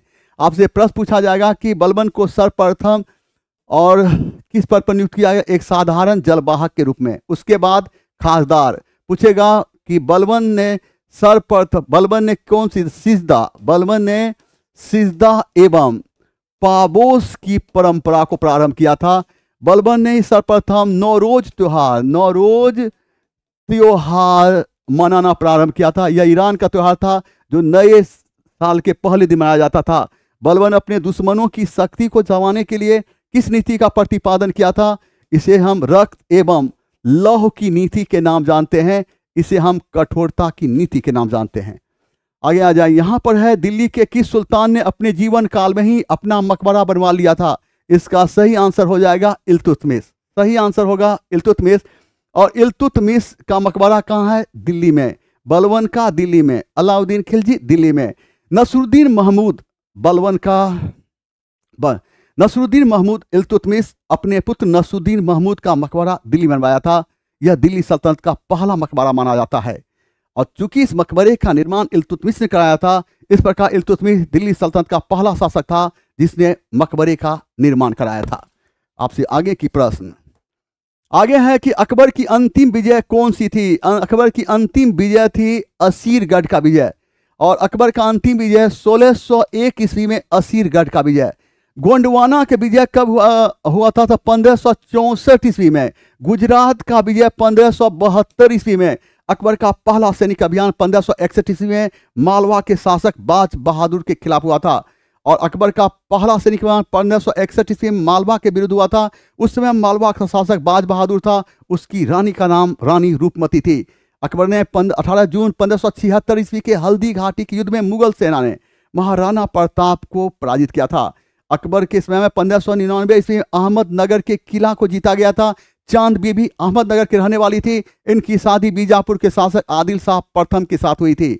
अकबर के समय में 1599 ईस्वी में खानदेश का विजय किया गया था। अकबर ने खानदेश का नाम बदलकर दानदेश कर दिया और खानदेश को दक्षिण भारत का प्रवेश द्वार कहा गया। साहब, अब आपसे प्रश्न पूछा जाएगा कि अकबर के समय में सर्वप्रथम पहला सैनिक अभियान 1561 मालवा के विरुद्ध, मालवा का शासक कौन था? तो बाज बहादुर, उसकी रानी का नाम रानी रूपमती। हल्दी घाटी का युद्ध 18 जून 1576। पूछेगा अहमदनगर की किला कब जीता गया? 1599। चांद बीबी कहाँ के रहने वाली थी? तो अहमदनगर की शादी बीजापुर के शासक आदिल शाह प्रथम के साथ। अकबर के समय 1599 ईस्वी में खानदेश का विजय किया गया था और अकबर ने खानदेश का नाम बदलकर दानदेश कर दिया। खानदेश को दक्षिण भारत का प्रवेश द्वार कहा गया। आ जाइए यहाँ पर हम देखते हैं, यहाँ पर 30 में है इबादत खाना का निर्माण अकबर ने कहाँ करवाया था? इसका सही आंसर हो जाएगा फतेहपुर सीकरी।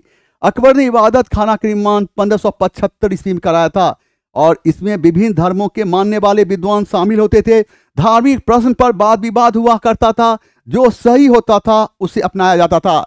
अकबर ने 1579 ईस्वी में मजहर की घोषणा की थी। अकबर को मजहर की घोषणा की थी। मजहर की घोषणा के तहत अकबर को यह अधिकार दिया गया कि अगर धार्मिक प्रश्न पर विवाद हो जाए तो अंतिम निर्णय लेने का अधिकार अकबर को होगा। मजहर जारी करने की प्रेरणा अकबर को अबुल फजल एवं फैजी से मिला था। मजहर का घोषणा पत्र शेख मुबारक ने तैयार किया था। इतिहासकार बदायूनी ने अकबर को इस्लाम का शत्रु कहा था। अकबर ने 1581 से 1582 के दौरान दीन ए इलाही धर्म चलाया था। इसे हम तौहीद ए इलाही के नाम जानते हैं। दीन ए इलाही धर्म को मानने वाला पहला एवं अंतिम हिंदू बीरबल था। बीरबल का वास्तविक नाम महेश दास था। अकबर ने इसे राजा एवं कवि प्रिय की उपाधि प्रदान की थी। मान सिंह ने दीन ए इलाही धर्म को मानने से साफ इनकार कर दिया था। आपसे प्रश्न पूछा जाएगा कि इबादत खाना की स्थापना कब? तो 1575 ईस्वी में। पूछा जाएगा कि अकबर ने मजहर कब जारी किया था? 1579 ईस्वी में। पूछेगा मजहर जारी करने की प्रेरणा अकबर को किससे मिला था? अबुल फजल एवं फैजी से मिला था। पूछेगा मजहर का घोषणा पत्र कौन तैयार किया था? तो शेख मुबारक ने तैयार किया था। शेख मुबारक ने तैयार किया था। पूछे इतिहासकार बदायूनी ने अकबर को क्या कहा था? इस्लाम का शत्रु कहा था। पूछेगा अकबर ने दीन इलाही धर्म कब चलाया था? तो 1581 से 1582 के दौरान दीन इलाही धर्म मानने वाला पहला एवं अंतिम हिंदू कौन था? तो बीरबल था। अकबर ने बीरबल का वास्तविक नाम क्या था? तो महेश दास था। इसे महेश दास अकबर ने इसे राजा एवं कवि प्रिय की उपाधि प्रदान की। कौन था जो दीन इलाही धर्म को मानने से इनकार किया? उसका नाम था मान सिंह। आपसे प्रश्न पूछ देगा, याद रखना है 2 पॉइंट इसमें अकबर ज्यादा रखना है। इबादत खाना मजहर और दीन इलाही धर्म, इन तीनों को ध्यान रखना है। आगे की ओर है पलासी युद्ध के समय मुगल शासक कौन था? और पलासी युद्ध के समय मुगल शासक कौन था? इसका सही आंसर होगा आलमगीर द्वितीय। हम ये देखते हैं कि 23 जून 1757 ईस्वी को पलासी की युद्ध हुई थी और पलासी के युद्ध में सिराजदौला के पतन का मुख्य कारण माना जाता है। पलासी की युद्ध में सिराजदौला के पराजय का मुख्य कारण माना जाता है उसके सेनापति मीर जाफर की गद्दारी। तो पलासी की युद्ध में अंग्रेजों की जीत का मुख्य कारण माना जाता है क्लाइव की कूटनीति। पलासी युद्ध के बाद बंगाल की धरती पर काली रात की शुरुआत हुई थी। पलासी युद्ध के बाद बंगाल का नवाब बनाया था गद्दार मीर जाफर को। और यहाँ पर आपसे प्रश्न पूछा जाएगा कि शाह आलम द्वितीय ऑप्शन में है। शाह आलम द्वितीय का वास्तविक नाम अली गौहर था। क्या नाम था? अली गौहर था। और इसके समय में अंग्रेजों ने 1803 ईस्वी में दिल्ली पर अधिकार कर लिया था। यहाँ पर बी में है अकबर द्वितीय। याद रखना, मुगल बादशाह अकबर द्वितीय ने राजा राममोहन राय को राजा की उपाधि प्रदान की थी। अंतिम मुगल बादशाह बहादुर शाह जफर का यह पिता था। आपसे प्रश्न पूछा जाएगा किस मुगल बादशाह ने राजा राममोहन राय को राजा की उपाधि प्रदान किया? अकबर द्वितीय। अकबर द्वितीय किसका पिता था? मुगल बादशाह बहादुर शाह जफर। आ जाइए यहाँ पर नंबर 32 में बक्सर के युद्ध के समय बंगाल का गवर्नर कौन था? तो इसका सही आंसर बेंसी टॉड। बात यह है कि हम देखते क्या है कि हेक्टर मुनरो के नेतृत्व में अंग्रेजी सेना ने 22 अक्टूबर 1764 ईस्वी बक्सर के युद्ध में और मीर कासिम, अवध के नवाब शुजा-उद-दौला एवं मुगल बादशाह शाह आलम द्वितीय की सम्मिलित सेना को पराजित किया था। बक्सर का युद्ध भारत की सरजमी पर एक निर्णायक युद्ध साबित हुई थी। इस युद्ध के बाद से ही भारत में मुस्लिम राज, इस युद्ध के बाद ही यह हो गया था निर्धारण, अब भारत की धरती पर कोई विदेशी राज करेगा तो वह होगा अंग्रेज, वह होगा अंग्रेज, वह होगा अंग्रेज। आपसे प्रश्न पूछा जाए कि बक्सर का युद्ध कब हुआ था? तो 22 अक्टूबर 1764। अंग्रेजी सेना किसके नेतृत्व में? हेक्टर मुनरो के नेतृत्व में किसको हराया था? मीर कासिम, अवध के नवाब शुजा-उद-दौला एवं मुगल बादशाह शाह आलम द्वितीय को। यहाँ पर क्या है? यहाँ पर हम देखते हैं हॉलवेल है। याद रखना है हॉलवेल। बात यह है कि कहा जाता है कि बंगाल के नवाब सिराजदौला ने 20 जून 1756 ईस्वी को कलकत्ता पर आक्रमण करके 146 अंग्रेज को एक छोटे से कमरे में कैद कर दिया और कमरे की लंबाई 18 फीट थी, चौड़ाई 14 फीट 10 इंच थी और इस कमरे में ना तो खिड़की थी ना कोई वेंटिलेटर थी। 146 में से 123 अंग्रेजों की मृत्यु दम घुटने के कारण हो गई। इस इतिहास में हम काली कोठरी की दुर्घटना के नाम जानते हैं। यह विचार किसने दिया था? तो हॉलवेल ने दिया था। आपसे प्रश्न पूछा जाएगा काली कोठरी की दुर्घटना कहाँ हुई थी? तो कोलकाता में। कहाँ? कोलकाता में। यह कब हुई थी? तो 20 जून 1756 ईस्वी को। और इसमें कितने अंग्रेजों को बंदी बनाया था? 146 अंग्रेज को बंदी बना लिया। इसमें कितने की मृत्यु हो गई? 123। कितना बचा? 23। कमरे की लंबाई 18 फीट, चौड़ाई 14 फीट 10 इंच। यहाँ पर क्लाइव है। क्लाइव क्या है? क्लाइव को भारत में अंग्रेजी सत्ता का वास्तविक संस्थापक माना जाता है। याद रखना है, क्लाइव को भारत में अंग्रेजी सत्ता का वास्तविक संस्थापक माना जाता है। यहाँ पर देखते हैं बक्सर युद्ध के समय पटना में अंग्रेजी कंपनी का प्रभारी कौन था? इसका सही आंसर कौन होगा? एलिस। सही आंसर एलिस। यहाँ पर है 34वें फैजाबाद में 1857 के विद्रोह का नेतृत्व किसने किया था? तो इसका सही आंसर मौलवी अहमद उल्ला। याद रखना है खान बहादुर खान। कहाँ किया था? बरेली में। बरेली में 1857 के विद्रोह का नेतृत्व खान बहादुर खान ने किया था। लियाकत बनारस एवं इलाहाबाद में विद्रोह का नेतृत्व लियाकत अली ने किया था। तो फैजाबाद में विद्रोह का नेतृत्व मौलवी अहमद उल्लाह किया था और अंग्रेज इसे अपना सबसे बड़ा दुश्मन मानते थे। 1857 के विद्रोह का तत्कालिक कारण माना जाता है कारतूस युद्ध घटना, जिसमें गाय एवं सुअर की चर्बी मिली हुई थी। पहले सेना को प्रयोग के लिए एनफील्ड राइफल दिया जाता था। इसके स्थान पर प्रयोग के लिए ब्राउन बेस, पहले सेना को प्रयोग के लिए ब्राउन बेस राइफल दिया और वहाँ से 1857 के विद्रोह का तत्कालिक कारण माना जाता है कारतूस युद्ध घटना, जिसमें गाय एवं सुअर की चर्बी लगी हुई थी।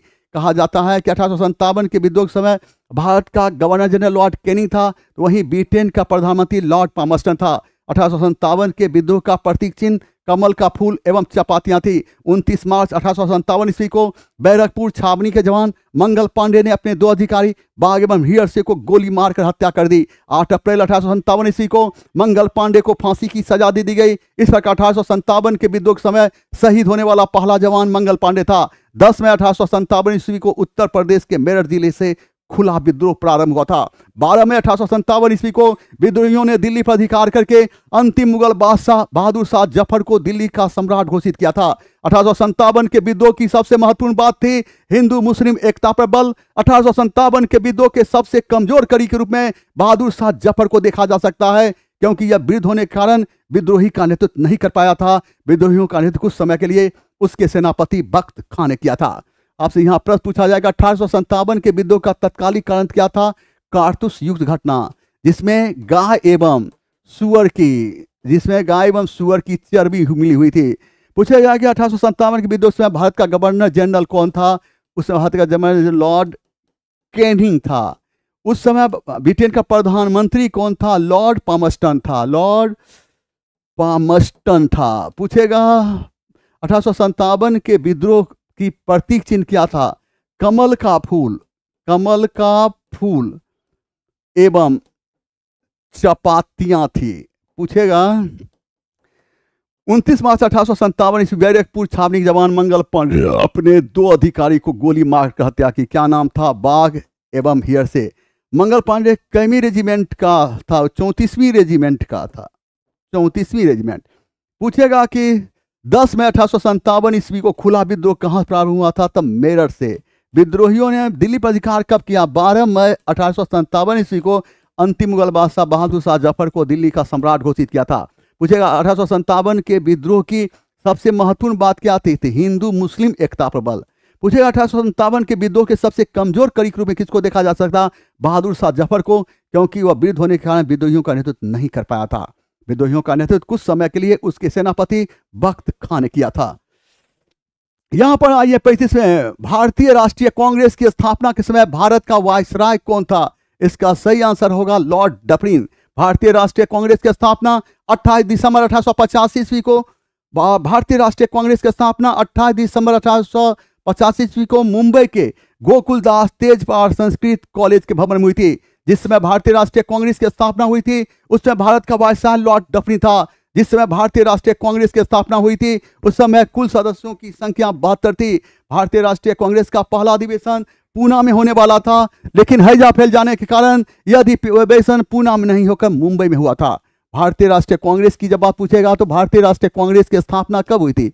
28 दिसंबर 1885 ईस्वी को। कहाँ? मुंबई के गोकुलदास तेजपाल संस्कृत कॉलेज के भवन में, संस्कृत कॉलेज के भवन में। पूछेगा भारतीय राष्ट्रीय कांग्रेस स्थापना कौन किया था? अंग्रेज एओ ह्यूम ने किया था। पूछेगा भारतीय राष्ट्रीय कांग्रेस की जिसमें स्थापना हुई उसमें भारत का वायसराय कौन था? लॉर्ड डफरिन था। उस समय कांग्रेस की कुल सदस्यों की संख्या कितनी थी? 72 थी। भारतीय राष्ट्रीय कांग्रेस का पहला अधिवेशन कहाँ होना? पूना में होना था। कौन सा चीज फैल गया? हैजा फैल जाने के कारण यह पूना में नहीं होकर कहाँ हुआ था? मुंबई में। यहाँ पर रिपन है, बी में है ऑप्शन रिपन। हम देखते हैं रिपन का शासनकाल स्थानीय स्वशासन के लिए प्रसिद्ध रहा। भारत में सर्वप्रथम जनगणना की शुरुआत 1872 ईस्वी में लॉर्ड मेयो के समय से प्रारंभ हुआ था, लेकिन भारत में नियमित रूप से जनगणना की शुरुआत 1881 ईस्वी में लॉर्ड रिपन के समय से प्रारंभ हुआ। यह जनगणना प्रत्येक 10 साल के अंतराल पर होता था, जो आज भी जारी है। पूछेगा कि लॉर्ड रिपन का शासनकाल किस लिए प्रसिद्ध था? स्थानीय स्वशासन के लिए, स्थानीय स्वशासन के लिए प्रसिद्ध था। पूछा जाएगा कि लॉर्ड रिपन की जब बात करते हैं तो भारत में सर्वप्रथम जनगणना की शुरुआत कब? 1872 ईस्वी में। किसके समय से? तो लॉर्ड मेयो के समय से प्रारंभ हुआ। भारत में नियमित रूप से जनगणना की शुरुआत कब? 1881 ईस्वी में। किसके समय थे? लॉर्ड रिपन के समय थे। यह जनगणना किस साल के अंतराल पर? 10 साल के अंतराल पर होता था, जो आज भी जारी है। यहाँ है करजन साहब हैं। करजन की बात करते हैं तो करजन के समय में 19 जुलाई 1905 ईस्वी को बंगाल विभाजन की घोषणा की गई थी, लेकिन बंगाल का विभाजन विधिवत रूप से 16 अक्टूबर 1905 ईस्वी को हुई थी। बंगाल विभाजन के विरोध में संपूर्ण भारत में 1905 ईस्वी में स्वदेशी आंदोलन चलाया गया। स्वदेशी आंदोलन का नेतृत्व सुरेंद्रनाथ बनर्जी ने किया था, और स्वदेशी आंदोलन का सुरेंद्रनाथ बनर्जी किया था बंगाल विभाजन विरोध में। रविन्द्रनाथ टैगोर के कहने पर भारतीयों ने एक दूसरे की कलाई पर राखी बांधकर एकता का संचार किया था। आपसे प्रश्न पूछा जाएगा कि लॉर्ड कर्जन के समय में बंगाल विभाजन की घोषणा कब की गई थी? 19 जुलाई 1905 ईस्वी को। 19 जुलाई 1905। लेकिन बंगाल का विधिवत रूप से विभाजन कब हुआ था? 16 अक्टूबर 1905 ईस्वी को हुई थी। पूछेगा कि बंगाल विभाजन के विरोध में कौन सा आंदोलन चला? स्वदेशी आंदोलन। स्वदेशी आंदोलन का नेतृत्व कौन किया था? सुरेंद्रनाथ बनर्जी ने किया था। पूछेगा रविन्द्रनाथ टैगोर के कहने पर भारतीयों ने एक दूसरे की कलाई पर राखी बांधकर एकता का संचार किया था। इधर देखिए क्वेश्चन नंबर 36, सर्वप्रथम भारतीय राष्ट्रीय कांग्रेस का विभाजन किस वर्ष हुआ था? इसका सही आंसर होगा 1907। बात यहां पर यह है कि यस, और बात यह है कि ऑप्शन के अनुसार, और हम देखते क्या है कि भारत, और ये बात यह है कि हम देखते क्या है कि 1906 के कलकत्ता अधिवेशन की अध्यक्षता दादा भाई नेहरू ने किया था, और इसी अधिवेशन में उन्होंने सर्वप्रथम स्वराज की मांग प्रस्तुत की थी। दादा भाई नेहरू बहुत बड़ा अर्थशास्त्री थे। इन्होंने सर्वप्रथम भारतीयों का ध्यान अंग्रेजों के धन निष्कासन के सिद्धांत की ओर दिलाया और कहा भारत का धन इंग्लैंड जा रहा है। 1907 के सूरत अधिवेशन में कांग्रेस दो भागों में बट गया, नरम दल एवं गरम दल। नरम दल वाले रास बिहारी घोष को कांग्रेस का अध्यक्ष बनाना चाहते थे, तो गरम दल वाले बाल गंगाधर तिलक को कांग्रेस का अध्यक्ष बनाना चाहते थे। 1916 के लखनऊ अधिवेशन में नरम दल एवं गरम दल दोनों एक हो गया था, और इसी अधिवेशन में बाल गंगाधर तिलक ने कहा था स्वराज मेरा जन्मसिद्ध अधिकार है, मैं इसे लेकर रहूंगा। 1916 के लखनऊ अधिवेशन की अध्यक्षता अंबिका चरण मजूमदार ने किया था। आपसे प्रश्न पूछा जाएगा कि 1906 के कलकत्ता अधिवेशन की अध्यक्षता कौन किया था? तो दादा भाई नेहरू जी। दादा भाई नेहरू जी ने इसी अधिवेशन में सर्वप्रथम किसकी मांग की थी? स्वराज की मांग, स्वराज की मांग की। इन्हें क्या कहा गया था? Grand old man of India, अर्थात भारत का वयोवृद्ध नेता। यह क्या थे? बहुत बड़ा अर्थशास्त्री थे, और इन्होंने ही भारतीयों का ध्यान अंग्रेजों के धन निष्कासन के सिद्धांत की दिलाया और कहा भारत का धन इंग्लैंड जा रहा है। तो कांग्रेस का विभाजन हुआ था 1907 में, और यह कौन सा अधिवेशन था? तो सूरत अधिवेशन। इस अधिवेशन में नरम दल वाले किसको अध्यक्ष बनाना चाहते? रास बिहारी घोष को। रास बिहारी घोष को कांग्रेस का अध्यक्ष बनाना चाहते थे। तो गरम दल वाले किसको? तो बाल गंगाधर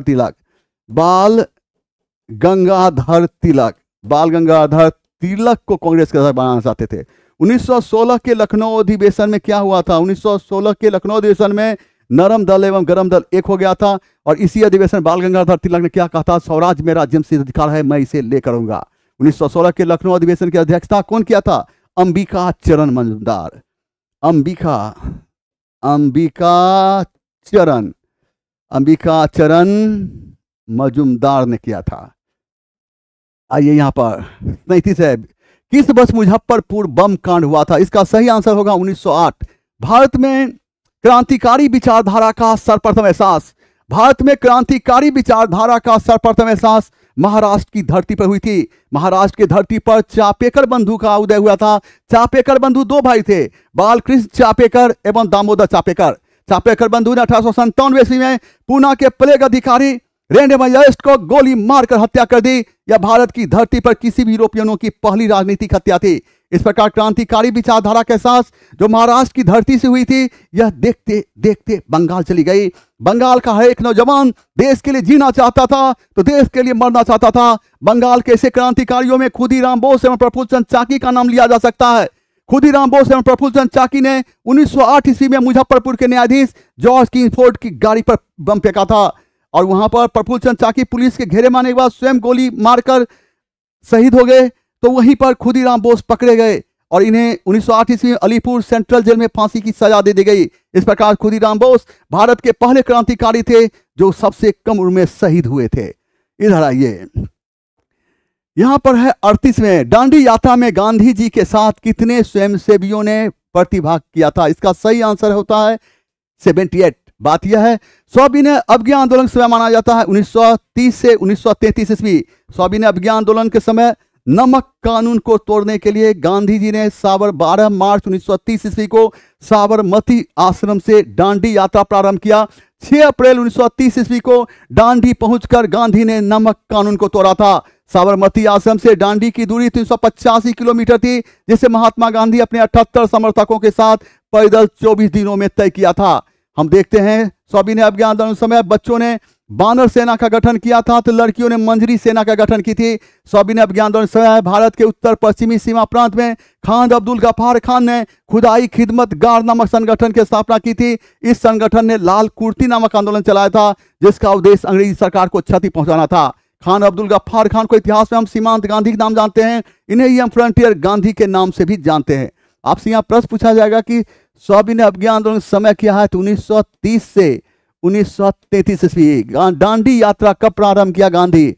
12 मार्च 1930 को। कहां से? साबरमती आश्रम से। दांडी कब पहुंचे? 6 अप्रैल 1930। पूछेगा कि सविनय अवज्ञा आंदोलन से बच्चों ने कौन सा सेना का गठन किया था? बानर सेना का। लड़कियों ने मंजरी सेना का।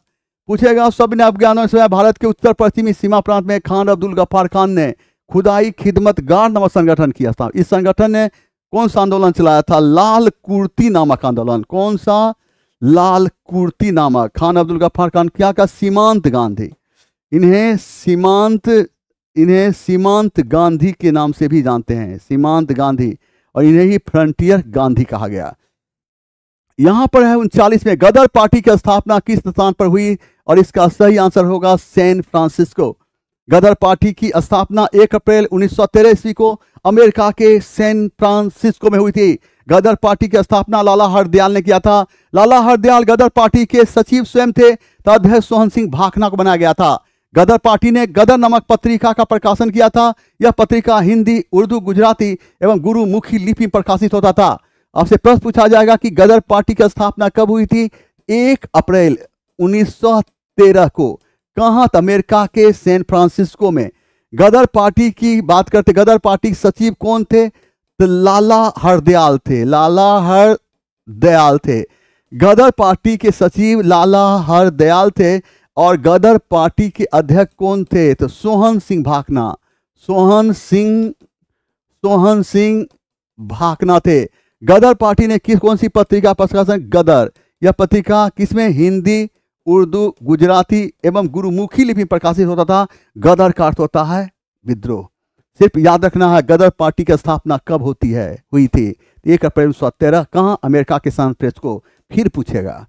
आइए यहाँ पर अब देखते हैं किस तिथि को संविधान सभा की पहली बैठक हुई? 9 दिसंबर 1946। जवान, पढ़ाते समय वक्त पता नहीं चला। आपसे बात करने की मुझ चाहत थी, लेकिन बात भी नहीं हो पाई। जवान, याद रखना है जिंदगी छोटी नहीं होती। जिंदगी छोटी नहीं होती, लोग देर से जीना ही शुरू करते हैं। जब तक रास्ते समझ में आते, लौटने का वक्त हो जाता है। जय हिंद। सबा खैर।